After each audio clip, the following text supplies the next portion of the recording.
You're listening to a speech therapy PD podcast. Earn 0.1 ASHA CEUs for this episode by completing the accompanying course online at speechtherapypd.com.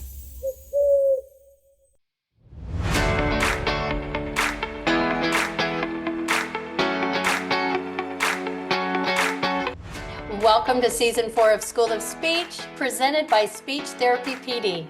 I'm your host, Carolyn Dolby, and today we are talking about multilingual evaluations and how to move beyond the score by using converging evidence. If you have ever felt uncertain, pressured, or underprepared when evaluating multilingual students, this is your conversation. Whether you're brand new or you're looking to refine your approach, this episode offers practical tools, a mindset shift, and language you can use immediately in your evaluations and in your team meetings. And here's a bonus. You can earn 0.1 ASHA CEUs just for tuning in. So let's get on with the show. Hello, everyone, and welcome back to School of Speech, presented by Speech Therapy PD. School of Speech has been designed for all of us school-based SLPs to come together to learn boldly, think critically, and really shine the light on the incredible work we are doing every single day in the schools. I'm your host, Carolyn Dolby, and I'm so glad you're here. Today's episode is one that I know many of you have been waiting for, especially my SLPs that are working with multilingual students and wondering how to assess thoughtfully, ethically, and most importantly, how about realistically, right? So today we are talking about multilingual evaluations and how to elevate your assessments using converging evidence so we aren't relying on just one test score to tell a story, maybe an incomplete story at that. So I have truly could not have picked a better guest for this conversation, and I am thrilled to welcome Emily Sweet to the podcast today. Emily is a bilingual speech language pathologist and a clinical associate professor at the Institute for Speech Language Pathology at Widener University. She earned her master's degree from Teachers College at Columbia University and has spent 15 years working in hospitals and school-based settings. And now she specializes in clinical education and culturally responsive care across settings. So Emily, welcome to School of Speech. I am so happy to have you here. Hi, Carolyn. I'm so excited to be here with you today. Our guest today, Emily Sweet, is a salaried employee as well. She's salaried at Widener. Am I saying that right? Widener? Oh, good. I thought. Widener, yeah. Okay. And I also have the Stepping Stones group. Yep. And with neither of us have any non-financials to disclose today. All right.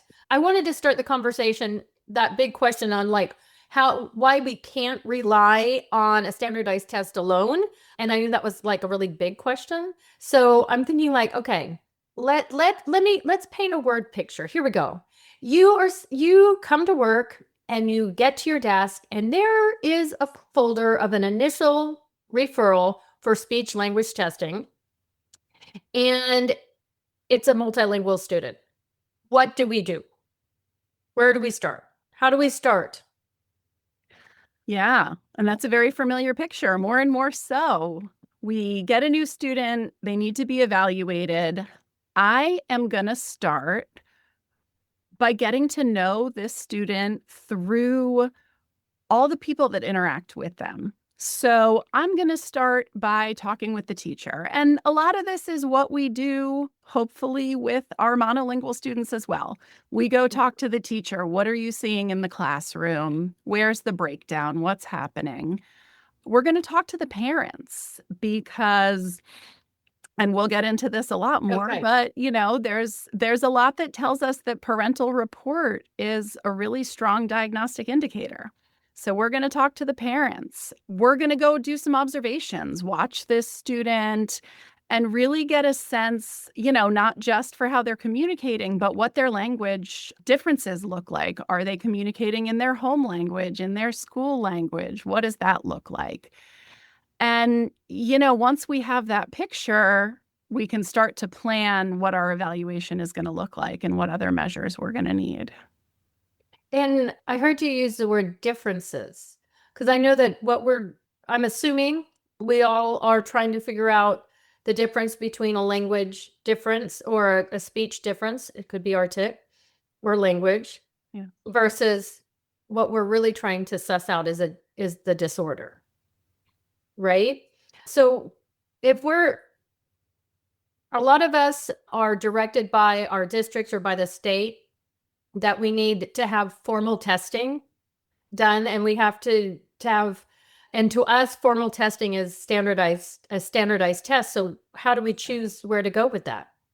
Yeah, that's one of our big questions. And I have to get on my soapbox for just 1 second because we hear that word formal testing all the time, right? And I really want us to think about the fact that everything we do is formal. We're trained, we're SLPs, we're evaluating with all these measures we take. And so when we think about like formal versus informal, we're sort of setting up these standardized tests as these are the best, and informal, everything else is just informal. And really what we're finding is that's not the case. All the testing we do is formal. Some of it is standardized, some of it is not. So that's my little soapbox there. No, I think that's really important because I tend to use the distinction between formal testing and informal testing. And it was kind of an aha for me right now to think, wait a minute, I'm undermining everything that I do if I'm making something a, gold star standard versus, right. Because I think when I hear informal, it doesn't have that clinical lens to my way of thinking, like, or a family or even teachers might think, oh, it's not clinical. Yeah. And I love what you said, that everything we do is formal. And I think just like I had another episode where we were talking about the importance of using our full credentials and stating that we are speech language pathologists. We are scientific, we are clinical. And I think this is really dovetails that nicely, that all of our assessment, all of our data points are formal and clinical. I think that's important.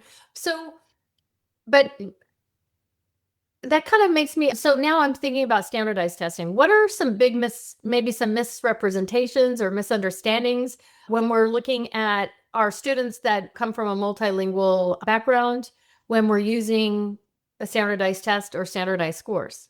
Yeah. So I think we have to be really careful about using standardized tests and relying on those numbers until we really get a good look at the manual and see, is the student we're testing represented this standardized test? With very few exceptions, a lot of the tests we give don't include our students in the normed population. The self-Spanish is one that we use a lot. It's one of our few available Spanish tests for our older kids.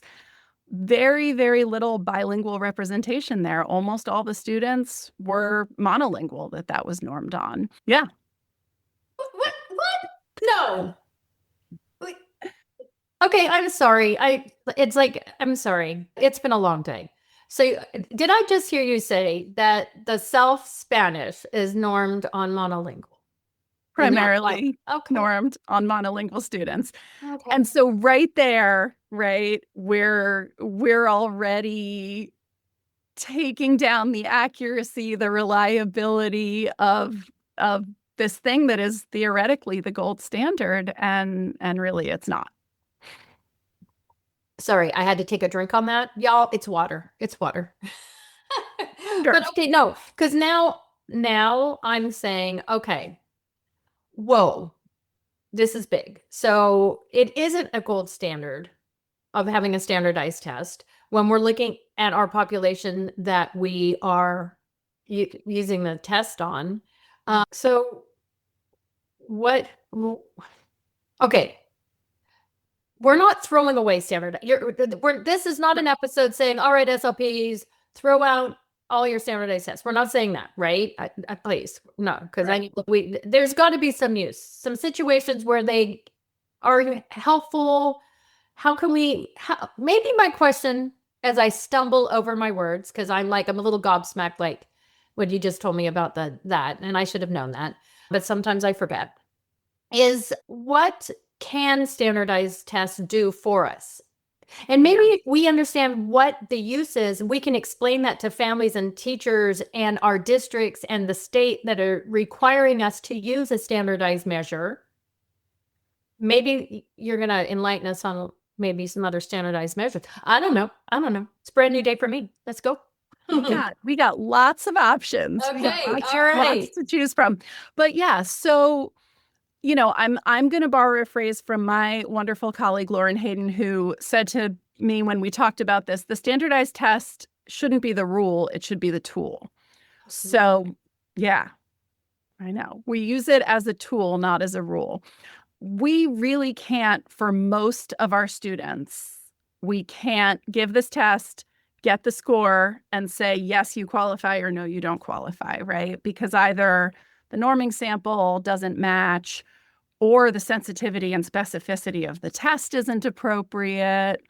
The confidence interval is too large to tell us anything. Like there's so many concerns. But, we can still give the formulated sentences subtest in English and Spanish and compare that data and say, after looking at this, they were able to, what sort of sentences were they able to formulate? Where did they break down? What kind of, can they use one clause but not two clauses? So we can still get, and we can even report raw data, on the following directions, they were correct in 19 out of 32 administered.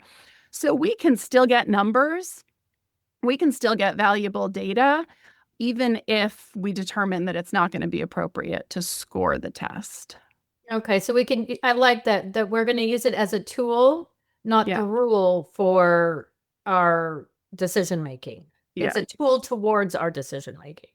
Okay, all right. So then if standardized tests don't tell the whole story, and what's a better framework for us to use for making decisions? Is that a big ask? Yeah, big ask today. Because it's a big topic. It's huge. And I think a lot of us really do struggle because we want to do it right. And we want to do right by all our kids. And the last thing we want to do is over-identify. And just as importantly, we don't want to under-identify. Yeah, absolutely. And both of those are big problems especially if we rely on standardized testing. And both of those do a big disservice to our students. So we can think about a converging evidence framework. And I am giving so much thanks and credit to the author Castilla-Earls, Annie Castilla-Earls, and colleagues who wrote this beautiful tutorial back in 2020 that you all can access on the journal, the AJSLP, really explaining the converging evidence framework and the fact that we need to it's not standardized tests are up here and then we do other stuff and we kind of think about it. We have our standardized tests, we have our parent and teacher input, we have our connected speech and language, and we have our evidence of learning, dynamic assessment, response to intervention, and all of those can come together. And we really can take all those as equal partners in helping us make diagnostic decisions. Yeah. Do you see sorry, Jennifer, you are right. It takes a lot more time to analyze the data from the subtest than it is just to score it. And I think, again, and I hear that. And I think that's why we need to fight for the fact that if we are doing evaluations no, we can't just do a quick evaluation in an hour. Yeah. Evaluations take time, and we need to advocate for the time to do a robust evaluation on our contracted time in order to have that time to analyze the data. That's why we are pathologists. That's our training. We are to analyze. Yeah. And we need to just, and I think, sorry, I'm getting on a soapbox because I want to advocate for that we need to be paid for our time and our expertise. Yeah. We're not speech teachers. We're pathologists, and we are being asked to give a clinical decision that can change the trajectory of a student's education career. Yeah, we're diagnosing a disability. It's a big deal. Right. And, I think I think it's just because we're just so darn nice. We are. Like, SLPs, we are just a lovely bunch of people. Men and women, we are just delightful. And we need to say, when we get 14 initials to say, that's, we're talking, that's hours and hours and hours. Yeah. Right? Yeah. So I guess I want to say, I understand, ladies and gentlemen listening, that it is true. It is taking a lot of time, but the student is worth it. Absolutely. And how many times, if we do start with a standardized test, we do the standardized test, we score it, we use our confidence intervals because it's so important to use our confidence intervals, and we get a number that's like, 78 to 95. Mm-hmm. And what do you do with that? It's inconclusive, right? What does that tell me? It tells me that there's a 95% chance that they're either within the norm or a standard deviation below the norm. And that's not enough to make a conclusive decision. And if I qualify that kid and they don't need it, again, it hurts them and Yes. It hurts me. They're on my caseload, they're on my colleague's caseload. It's worth putting in that time to make those diagnostic decisions that really put the kids in the right place where they need to be. So before we go further, I think there may be some listeners, including myself, that might be new to the approach, and maybe we could dive a little deeper into what converging evidence is. Do you mind maybe really going through those pieces and how robust it should be? Yeah. Give us an idea of what we're working with.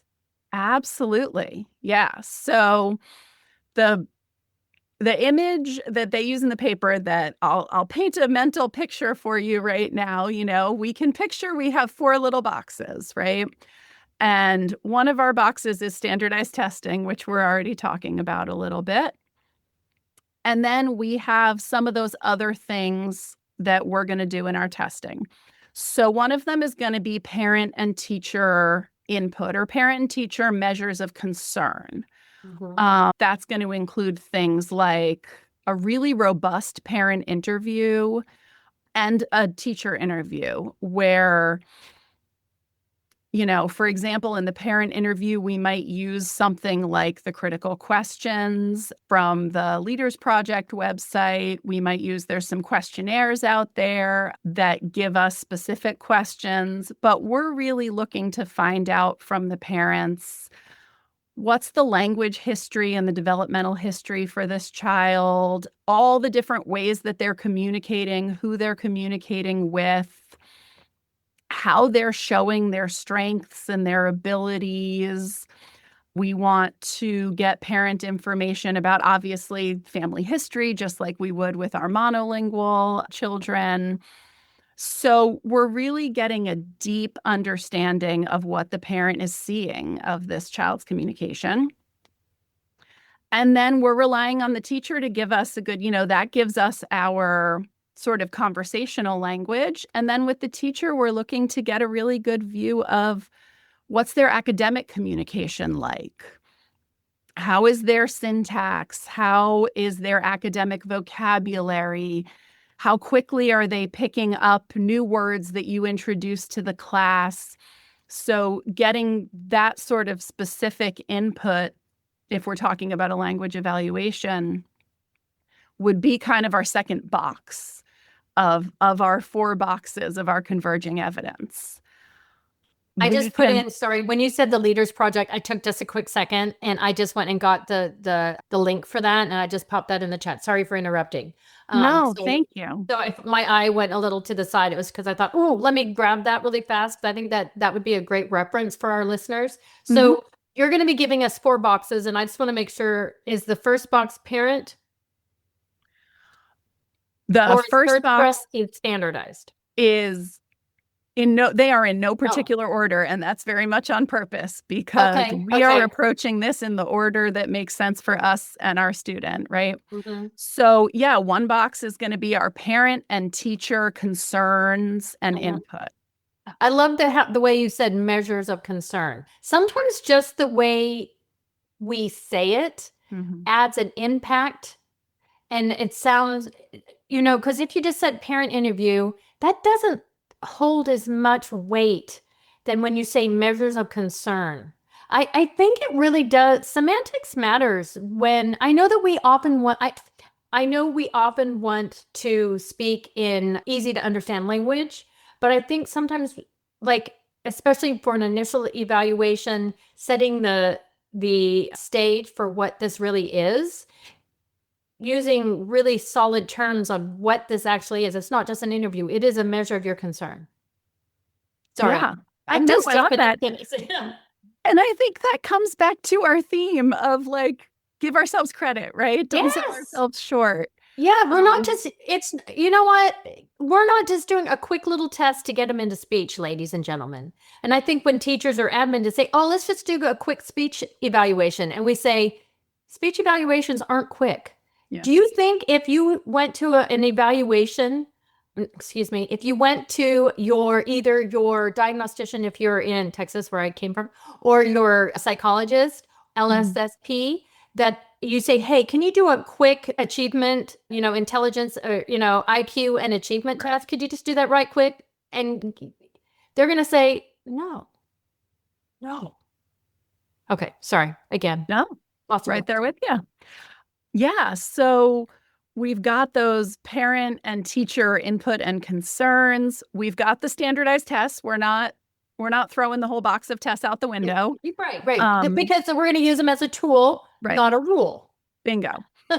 So those are 2 of our boxes. And then we've got our language sample or our connected speech and language production, right? If we're looking at our TIC, we're doing our speech sample or our language sample.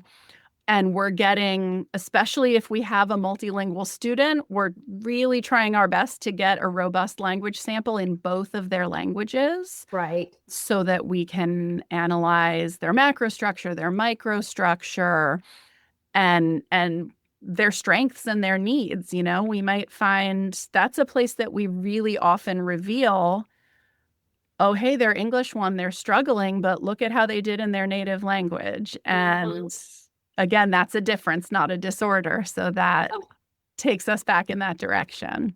Absolutely. I think you just hit on it, that it has to be in both languages. I know we know that. I know all of us know that.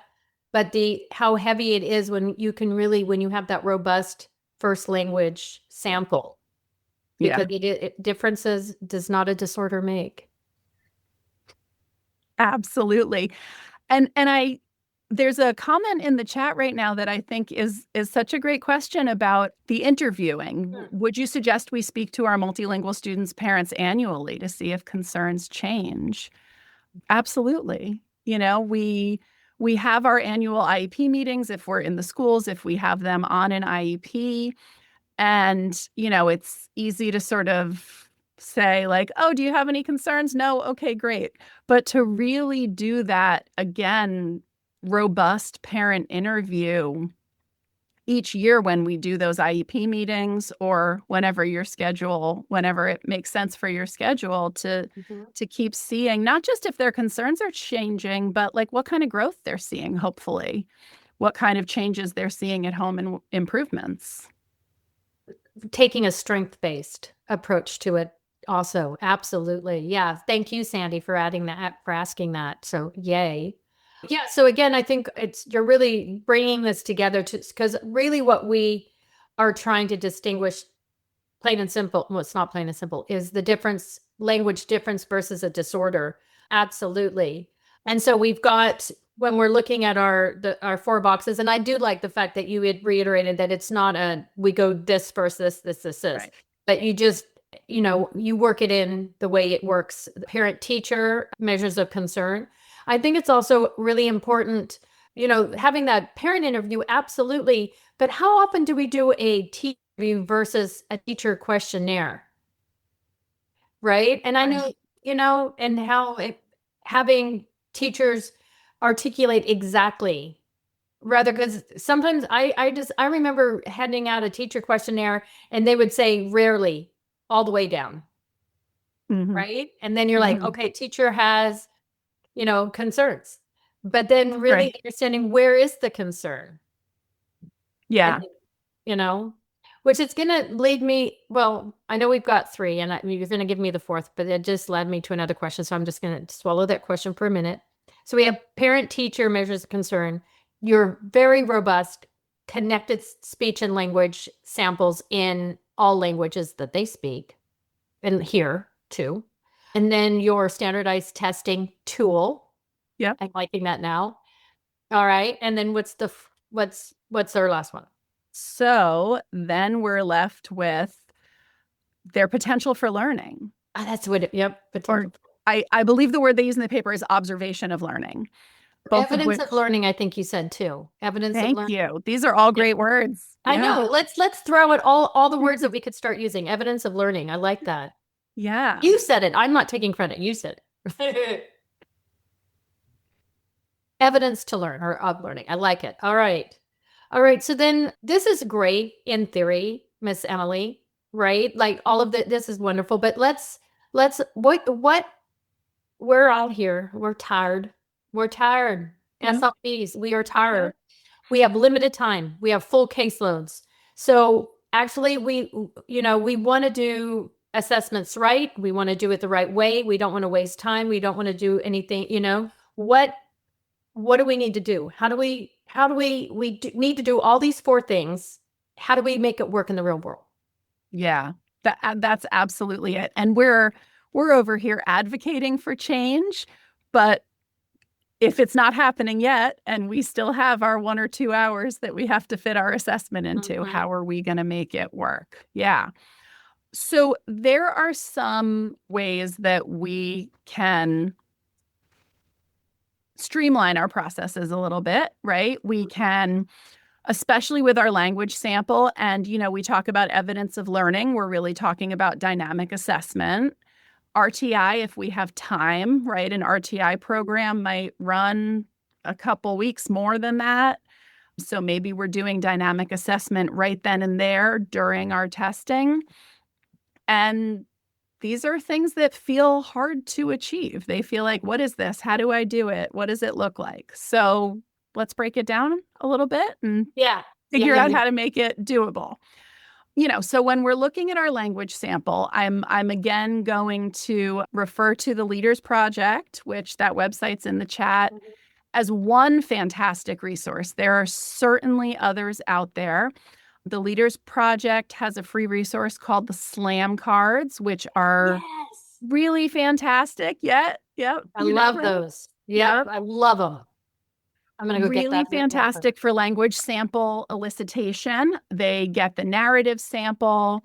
They have questions for you to ask so you can start to see, theory of mind and inferencing and all these other higher level things. You even elicit a personal narrative at the end. So you get both regular narrative retell and a personal narrative. Oh, I'm done. So you can get, you can get a lot of good stuff with the SLAM cards. They are appropriate for use with students from a wide range of languages and ethnic backgrounds. So props to the SLAM cards. There are other ways out there that we can get our narrative sample, depending on our kids' age, right? We can use wordless picture books. The frog books are a really popular one, even videos to get those retells. My thought is, I'm just thinking, I love the book Chalk. I think it's it's a wordless book called Chalk. All y'all that are out there in listening land, if you have a good wordless book or another idea, for eliciting a language sample, pop it in the chat for us. We're a whole hive here. So if you have any ideas, we'd love to go ahead, pop it in there. Yeah. Yeah. Oh, excuse me. I think we have a question. Sam, let me see. You said, could you clarify if a student is successful in dynamic assessment, if that means they're a good candidate for therapy or, okay. What we're clarifying is, does dynamic assessment, does that mean they're a good candidate for therapy, or does it indicate that there's no disordered learning and they don't need therapy? Sam, thank you for asking that. That is a perfect answer. Amazing question. Yeah. So short, simple answer, and then we'll dig into it, right? If they're wildly successful in dynamic assessment across the board of what you do with them, then we're usually going to conclude, again, we have our 4 factors. Nothing outweighs everything else. But if the dynamic assessment is super successful, that's going to indicate that they likely don't have a speech and language disorder. Because what we're looking for is them demonstrating that they have the ability to learn with a reasonably small amount of teaching, right? So my dynamic assessment isn't going to be a 6-hour lesson on 3 vocabulary words, because that's not a reasonable amount of teaching, right? My dynamic assessment is going to be a 20-minute lesson on, 8 vocabulary words. And if with, for example, that amount of instruction and repetition and practice, if they're showing really good gains in those words, then they're demonstrating a great ability to learn. And that kind of points us to, well, maybe they just haven't had the opportunity yet. Maybe they need more teaching and more instruction, rather than there's a disorder here. They need more they need therapy. Hi, Jackie. Thanks for being with us. She indicated a book called Journey.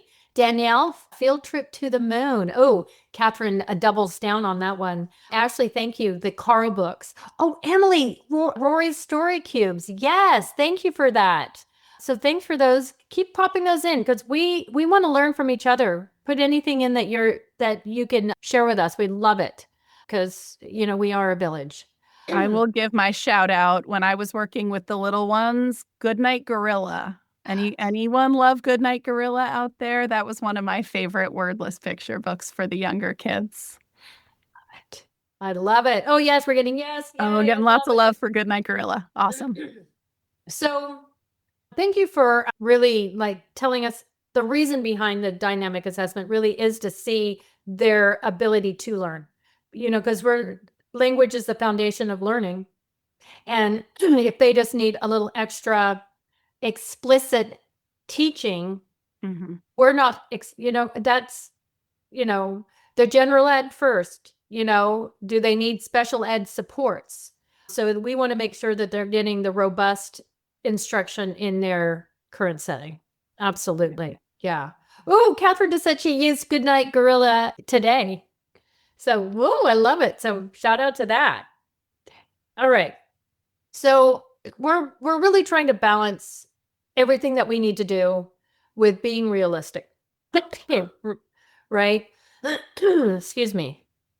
So is there something that we could, some wording we could use as SLPs when we get pressured to say, just give the test, move things along?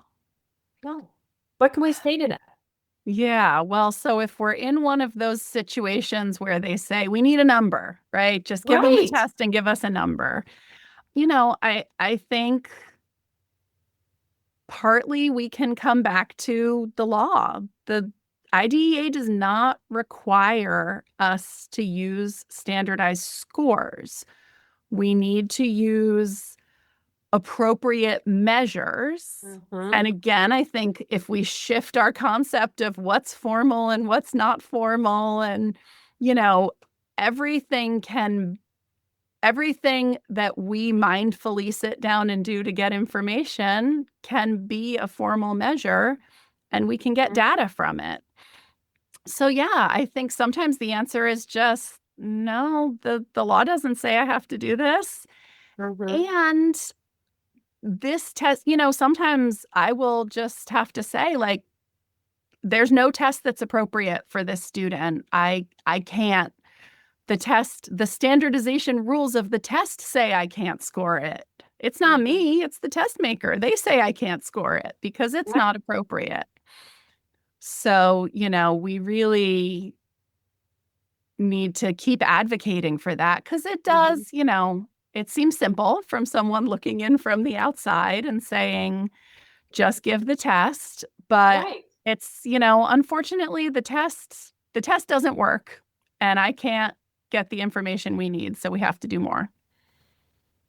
And you're right, Janice. Janice just said, are there states that require we report scores? Not exactly report scores, I don't think. I think we do. We've been given guidance. No, I'm going to say this another way. Some states have translated the law. Not that the word isn't translate. When you take the law and you describe it in a way, I'm a loss of words right now. Interpreted the law. Oh my God, that's what I interpret. Thank you, everybody. Oh my gosh, I don't have a language disorder, but right then it did appear like I did.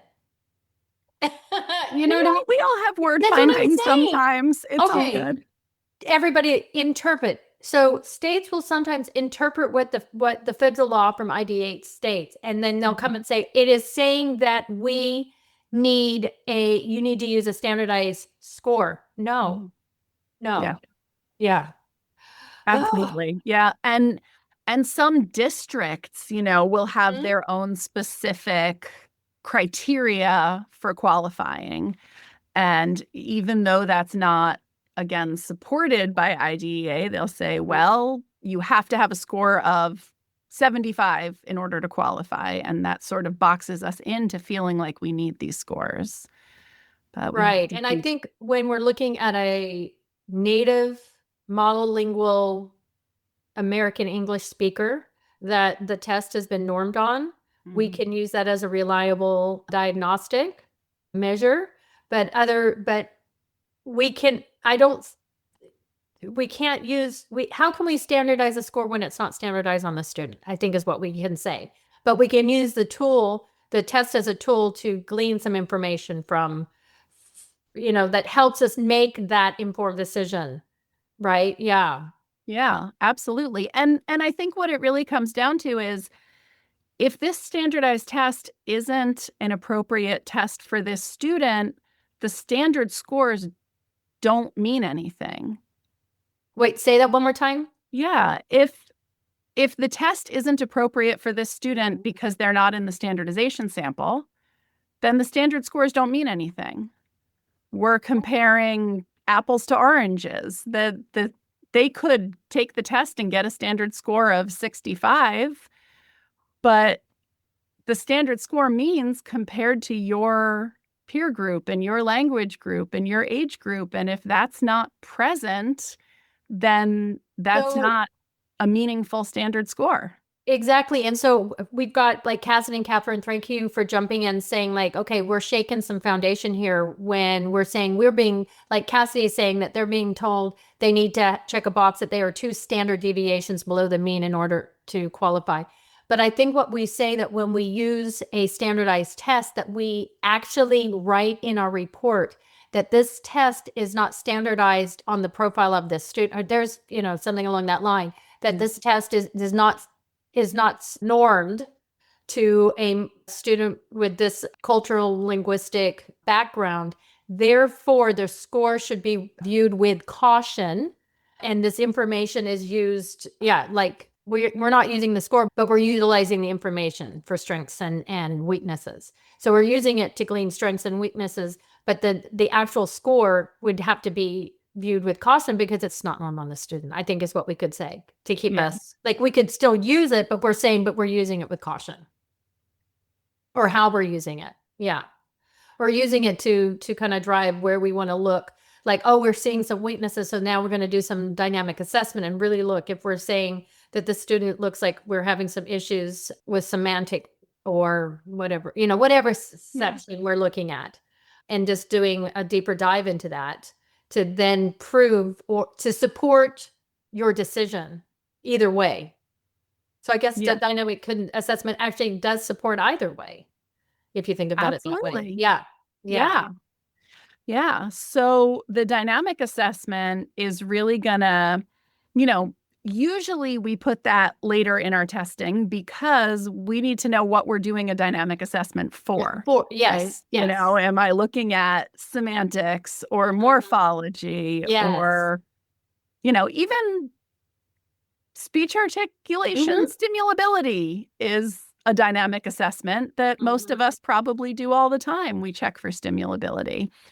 So once we kind of know what we're looking at, we can narrow that down with our dynamic assessment and get some measures of how responsive is this child to instruction. How quickly do they learn this information? How much examiner effort is the term that we use, right? How much is the teacher going to have to do to help them get this information in their heads?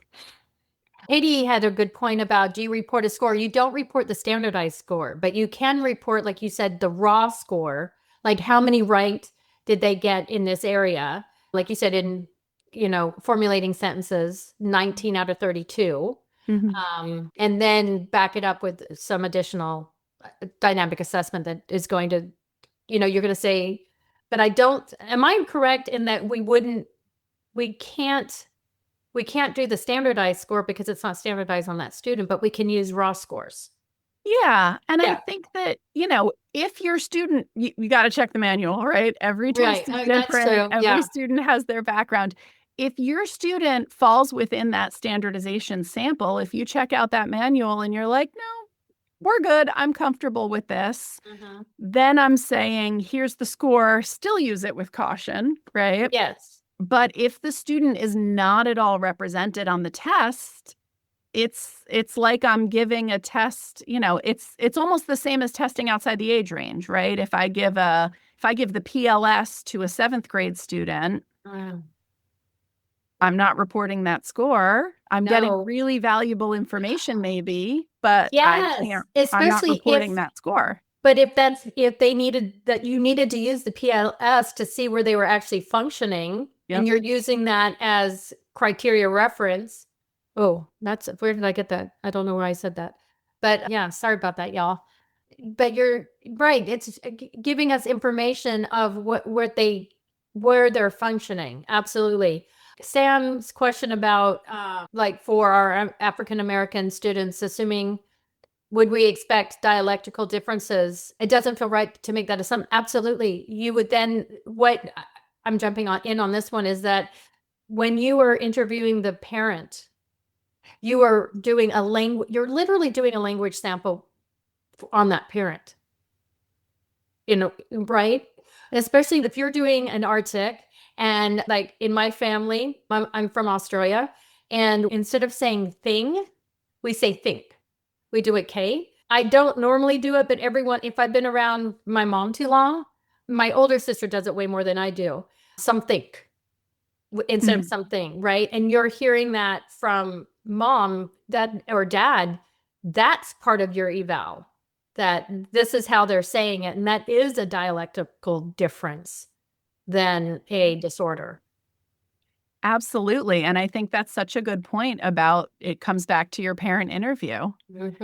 And one of those questions we can ask in the parent interview is, if the child has siblings, how do they compare to their siblings? Do you notice differences between them and other children in the neighborhood? How do they compare to their cousins?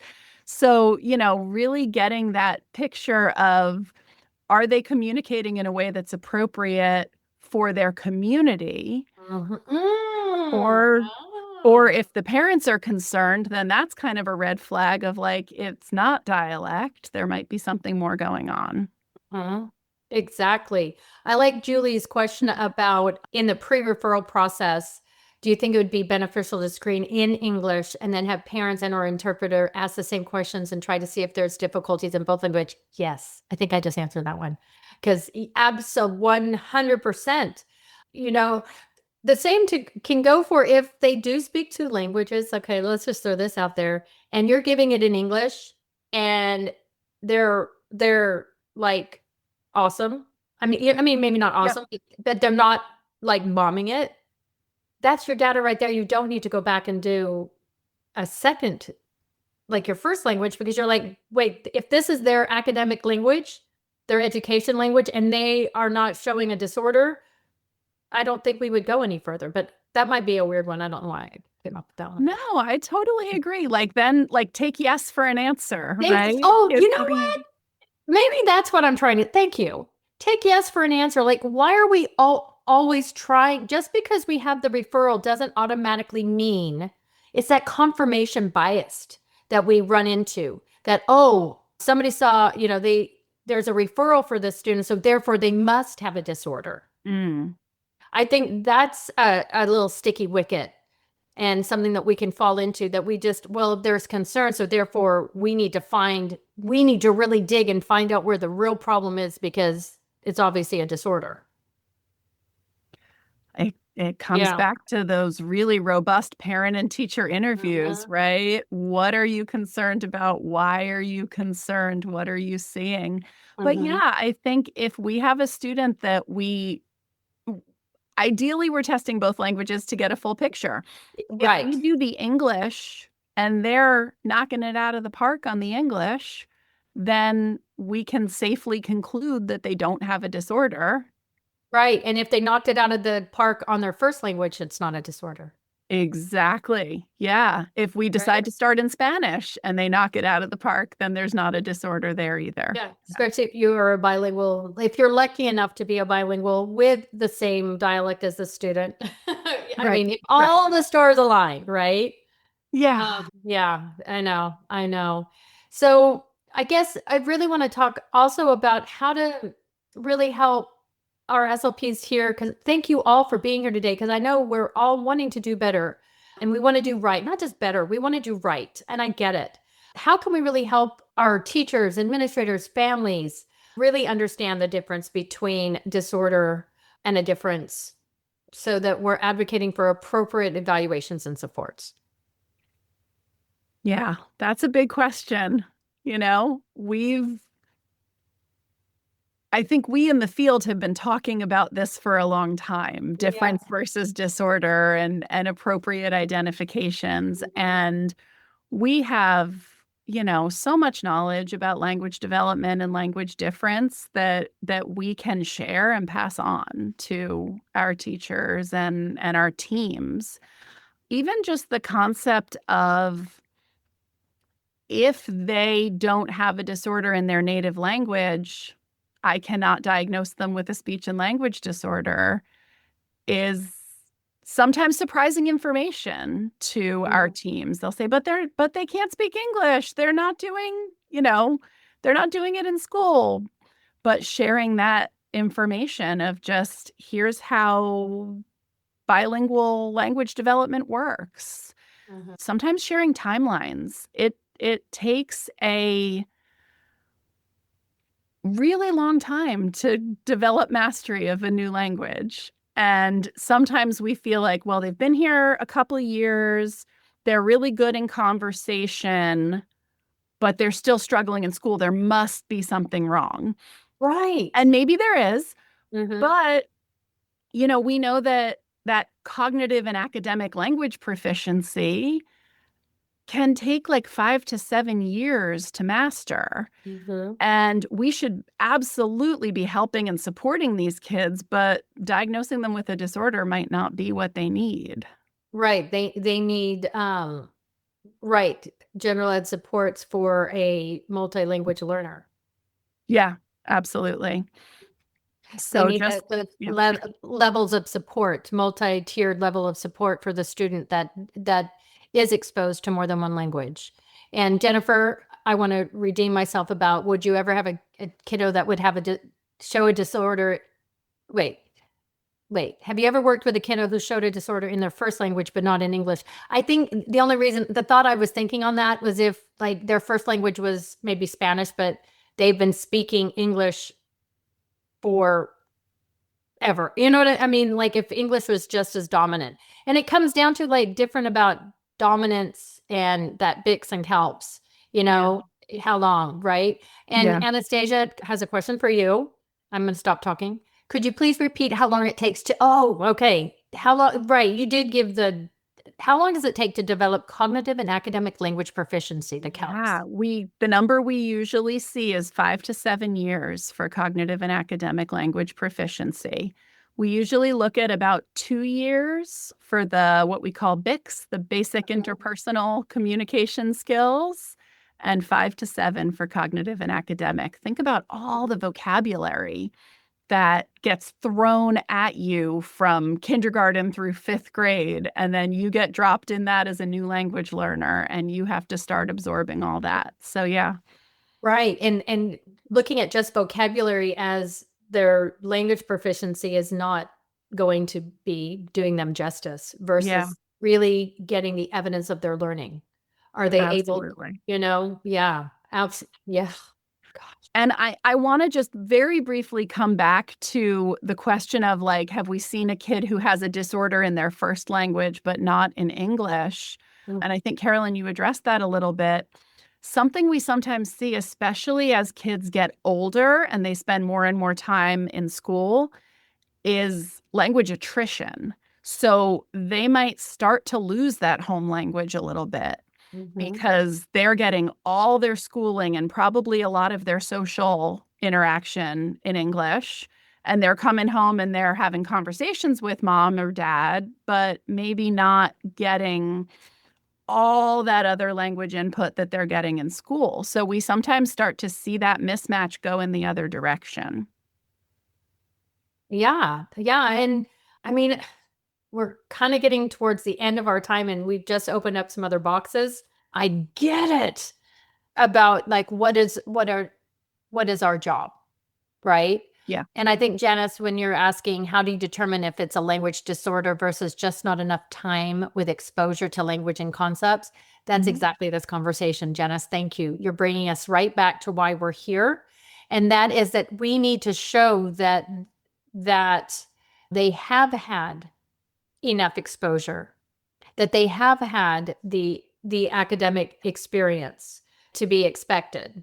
And that's why we're looking at all languages that they speak and looking at it as a holistically. And so you would, in my way of thinking, that like, let's say, because a multilingual speaker might have the word for interpretation in their first language, but they couldn't come to it in the second language. That's not a disorder. They still have that they still part of their vocabulary.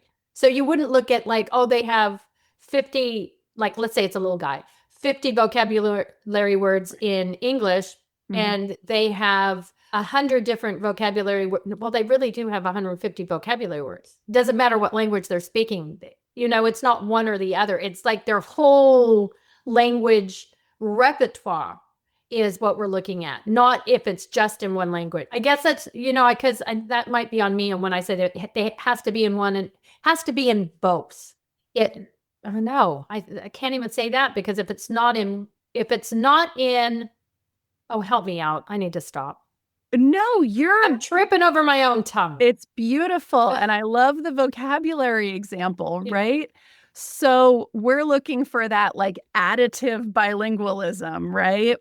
That environment where both languages are coming together to make the whole. And that's where it's so important for us to look at both languages as whenever possible. And Janice, I think you answered your own question here. You say that's the point of dynamic assessment.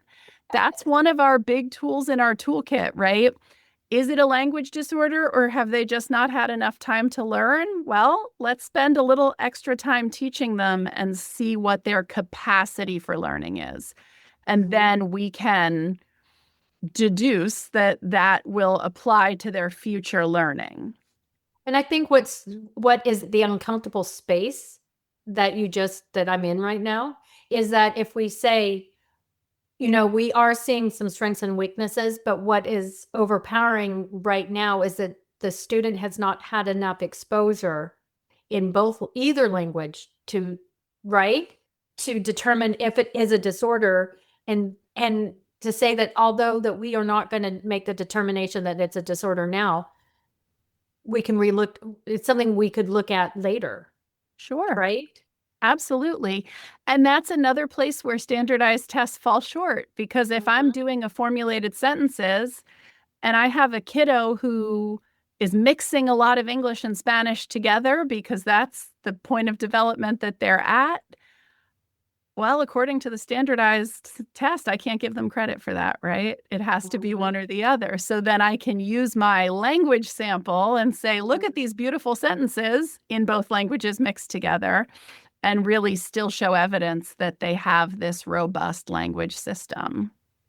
Yeah. And Sandy jumped in about, some of her multilingual students say that they're really speaking English, but their parents speak Spanish and they're speaking English now. But we really want to honor home language and really honor bilingual and multilingualism. It really is a benefit. It's really just in this Western culture that we think English is the language. Like, I know it's our language of industry. Globally, it's the language of industry, but I think there's enough resource research out there in literature that really support multilingualism. Okay, I just needed to put my little 2 cents in on that one too. I'm a little, yeah. Yes. All right. I am wondering if, as we're getting close to the end, I want to make sure that we hit every topic we wanted to hit. Is there anything we didn't get to? Oh, Sandy, Sandy came back on and said that when she's in IEP meetings, she encourages students to always respect their native language. Amen. Yes, yes, Yeah. yes. 100%.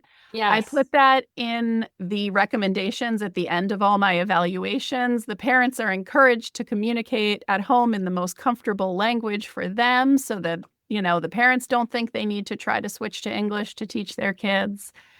We tell our students that the fact that they know 2 languages is like a superpower. They have this thing that not everyone has. So, yeah. And to really honor that, and being culturally responsive and culturally sensitive is big. And Lauren, thank you. Lauren was really vulnerable in saying that she used to think that mixing languages was a red flag, but actually it's code switching, right? Yeah. Thank And you, so Lauren. we can also think about this term like interlanguaging or translanguaging, where we're building bridges. We do want our students to be like holding the rules of the language that they're using, so they're not making these errors. But if they're mixing languages, that's okay. That's typical. I love it. All right. So I think this has been such an important conversation. I feel like you've really hit a lot of things. I just kind of want to bring us together if you want to redefine converging evidence. Yeah. Let's do that. Absolutely. So we can end on a high here. Love it. I think we're told a lot to use our clinical judgment, right? Yes. And converging evidence is the way that we can quantify our clinical judgment and put it all together. So when we're using converging evidence, we're considering parent and teacher input measures, standardized testing, connected speech and language, and evidence of learning. We're giving them all equal weight. No one measure is more powerful than the others. And we're looking at those together and what trends and what direction they show us to come to our ultimate diagnosis of language impaired or not language impaired. And I think it gives us words and this language to use when we're supporting why we're doing what we're doing and how we're doing it, for sure. Absolutely. And the name of that is Beyond Scores, which I think just that title is so beautiful. I love it. Beyond Scores. I love that. Okay, I want to make sure that we got everybody. I want to just thank you personally for coming on and sharing your expertise and everything. It's just been really practical. I love that, because it wasn't just, in the perfect world, we're going to do that. You're like, no, this is what we have to use, and this is what we need to use. And you've given us the power to say, this is how I came to that determination. I love it. I want to thank everybody that came to listen. I hope you are leaving with more confidence going back tomorrow or the next day when you're doing a multilingual assessment, that you're really using your clinical judgment through your converging evidence. I mean, I think if we start using these terms, use the terms that it is. Mm-hmm. I want to thank everyone listening, everyone being here, being present. If you love this episode, check out more fun, nerdy conversations when I'm involved on School of Speech. I really can't wait to hang out with everybody again on the next episode of School of Speech. All right, bye guys. Keep awesome.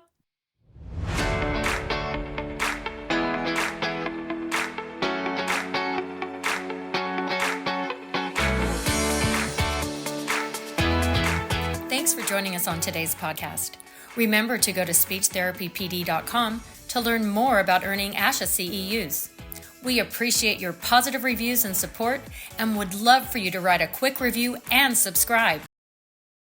Remember to visit speechtherapypd.com to earn 0.1 ASHA CEUs for this episode and to see our library of over 1,400 courses for all things SLP.